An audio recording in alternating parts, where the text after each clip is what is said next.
Man, do you like podcasts? Well then, welcome to No Gimmicks Needed! So, what do you guys want to talk about? this is the Nerd Coalition. Enjoy the show. So this past weekend, like I said, I was doing a lot of catching up because I was sick. But NXT had their Halloween HAVOC show on Saturday. It's a PLE. And honestly, I can actually go and watch this thing because it's not on the ESPN app. The NXT stuff is still on Peacock. So I don't have to worry about ESPN and paying an extra $30, stuff like that. You can just go back to Peacock and watch it like it's been doing. So I was like, okay, at least I still got that going on until I try to figure out this WWE stuff with ESPN and all that other crap and stuff like that. But we had Halloween HAVOC. I always usually enjoy Halloween HAVOC because they always do some type of scary theme type stuff like that. Now, I know y'all getting this review kind of late, but I'm going to mix this review in also what was the fallout of NXT that happened yesterday by the time you guys listen to this one. So, we're going to talk about all that. And I was also curious to see, what was going to happen. But I had a 6-match card.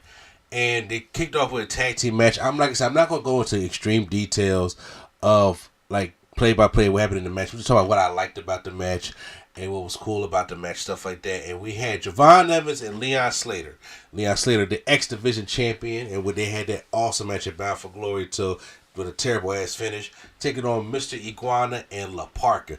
I love La Parka. Well, I used to be a big La Parka fan back in the day, WCW, but that's the original La Parka. He passed away, so we had this new La Parka. But just seeing the La Parka gear and everything like that, he had a great interest also. And this Mr. Iguana, WWE is loving Mr. Iguana, and actually I am too. And they had a really decent match. I really enjoyed the match at the tag team that they had. Also, they did some spots where Mr. Iguana would toss the Iguana out to the outside before La Parka came on there and dived on them. They both had, of course, high fly moves. There was just one spot in there where I guess it was intentional for them to try to miss it, but it was like Mr. Iguana and Javon Evans went for a double springboard cutter, but they both missed. Like I said, I'm guessing that's how the spot was supposed to be, but it just didn't. I was sitting there looking confused. There was no springboard cutter that Leon Slater gave a springboard over to Mr. Iguana, and then Javon went for the cutter, but Mr. Iguana landed on his head, which was not pretty at all. But La Parka had put him in this this variation of a brainbuster of Leon Slater, but the Javon Evans broke that up. But the finish came when La Parka goes for a springboard and Leon Slater hits him with a cutter. And then he hits his Swanton 450 splash on Mr. Iguana, and he pins. They win the matchup. So the young guns out here, the young OGs, they beat him. It was a good opening tag team matchup with two of the high flyers. I know Leon Slater and Javon Evans are going to run it back.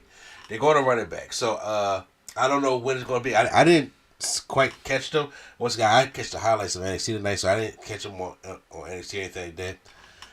Then we had Ethan Page taking on Dr. Wagner Jr. in the Day of Death match. So Ethan Page had the half makeup on also, and it was basically a hardcore match. That's basically what it was. The match was cool. Ethan Page is doing great work with the North American or the Canadian Championship, but there was a point in the match where he rips off half of Dr. Wagner's mask, and it's just like he got into new buff mode, Super Saiyan mode or something, and then he just sat there and just started going on an array of offense with half his mask off and everything like that. And that's when, to me, when the match started to pick up and things like that. Also, they had in the corner, Dr. Wagner does hit a coast to coast, and look, it's crazy because we just seen Seth Rollins get injured from a coast to coast also, but he hits a coast to coast on Ethan Page, Shane McMahon style with a trash can on the side of his face.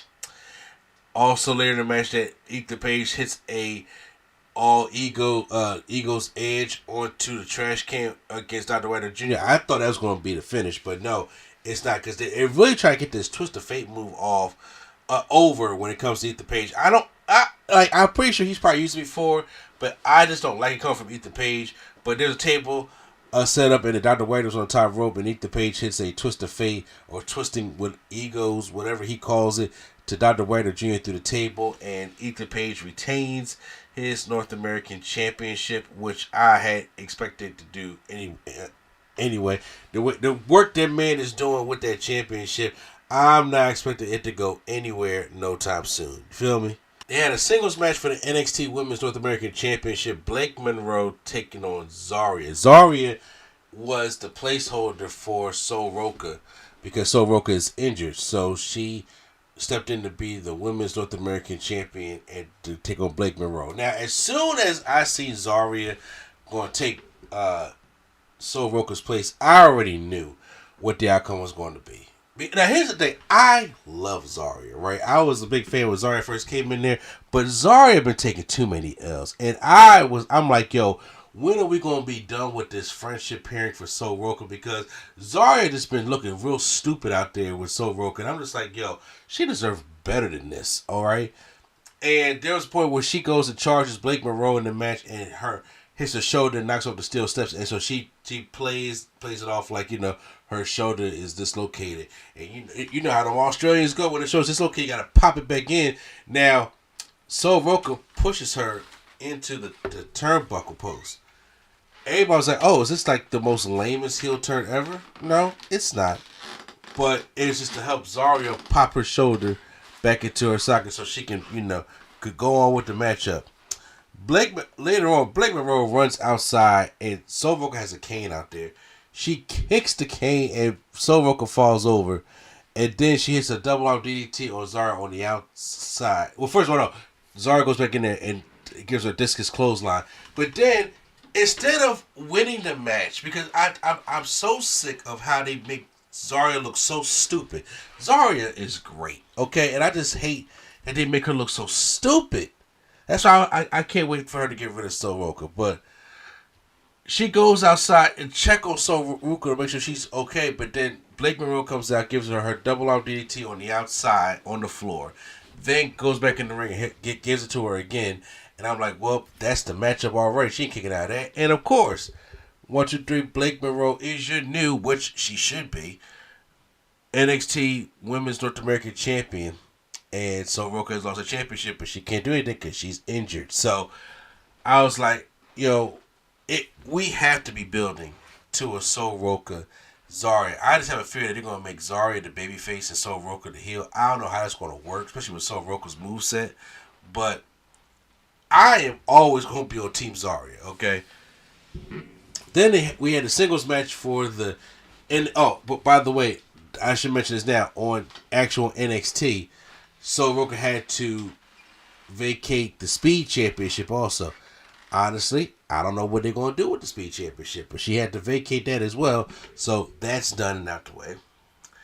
Then next we got NXT Women's Championship. Tatum Paxley, who comes out there with, Izzy Dame and Nico Vance and Shawn Spears taking on JC Jane.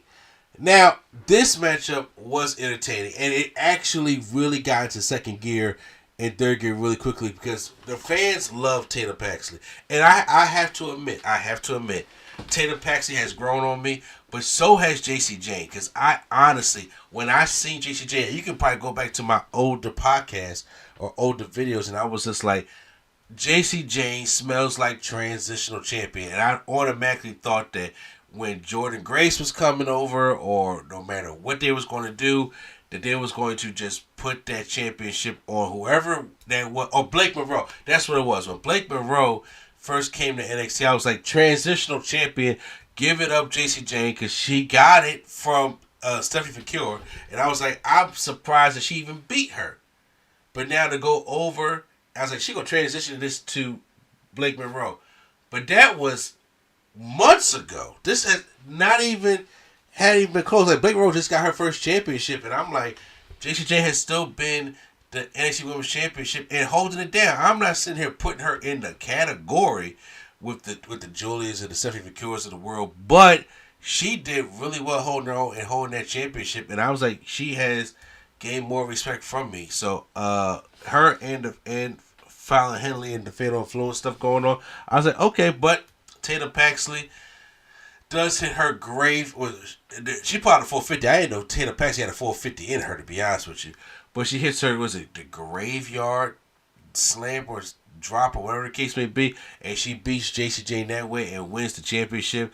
Very happy moment. I was like, the fans love Taylor Paxton. She's a babyface, but she's with the heel group with Shawn Spears. I was like, yeah, we gotta make that make sense. Next up, we have a Broken Rules match for the NXT Tag Team Championship. Dark State, which we did, Deion Lennox and Orias Griffin was the ones that were going to take place in this matchup. And Cutler James and Saquon Sugars was the ones on this side. Take on the Broken Hardys. We got Brother Nero and Broken Matt Hardy because, Halloween theme. So when they came out, Matt Hardy started his Woken gimmick because that's the one he had with Bray Wyatt back in 2019. And Brother Nero had the whole Bray Wyatt theme, face paint, which I like. So that's why, because at first, when me and Q-Flow was watching, we was just like, did they make a mistake? Because it says Woken on there. I was like, but that's what he was when he was with Bray Wyatt. So this is like a kind of a tribute to Bray Wyatt. They came out there with the red stuff on. So I liked that. So I didn't know what basically the Broken Rules match was going to be. I really thought we was going to, can we just go to the Hardy compound and have one of them crazy ass cinematic matches and stuff like that? Because it's Halloween. Why not? You can make something really, really cool. But no, it's more like just a TLC match. It's basically what it was, a TLC match for the championships. I was like, y'all really got the Hardys doing TLC matches at their age in the same month? Actually, let me think about it. If I think about it, it has to be within 2 weeks of each other. Because they had that tables match with the Dudley Boys at Bound for Glory, which was early in October. So about 2 weeks later, we got the Broken Rules match. Yeah, I don't know if the Hardys can be like, give them a break. I mean, they are old. Y'all don't really understand, like, Matt and Jeff Hardy. Because Jeff Hardy is, listen, y'all right? Jeff Hardy is 48 years old. Okay? Jeff Hardy is older. Still trying to do this. And Matt Hardy is 51 years old. Okay? Matt Hardy has no knees anymore. Both these guys are old. They do not need to be in these kind of matches. However, I thought the match was damn entertaining because once again, the Hardys is going to be the Hardys, and they had a entertaining matchup as well. Of course, with it being Broken Rules and not having no rules at all, you still got other members of Dark State on there. So the Hardys had to sit there and take Dark State out, and they put Saquon Sugars and the other dude, Kurt, whatever his name is. They put them on two tables on the outside. One with one ladder. Matt Hardy did I call it the no knees leg drop. And then Jeff Hardy went to the top rope inside the ring and gave him a swanton through the table. So I was like, for them to still even be hitting these spots is quite crazy. And Dylan did a leap over the barricade, took out Matt Hardy, while Orias did a spear to Jeff Hardy through the barricade. But they tried to take Orias out. They put two tables side by side, and then Jeff climbs a really big ladder on the outside. I was just like, don't still be doing this, bro. And he goes, and I don't know why I didn't think that this was going to happen, but Jeff goes to the top. He goes about to go for the swanton bomb, but then Orias moves out the way because he was on the outer table, and Jeff just collapsed. I mean, hits nothing. Okay, just went right to the floor. The table, you're supposed to be the ones that give you, but he just slept right to the floor. It was insane. The finish came when there was a ladder set up on the outside going towards the ring. They had a table in the ring. I was about to say, is Jeff going to try to do another damn swanton? But no, they put Matt Hardy in the tree of woe.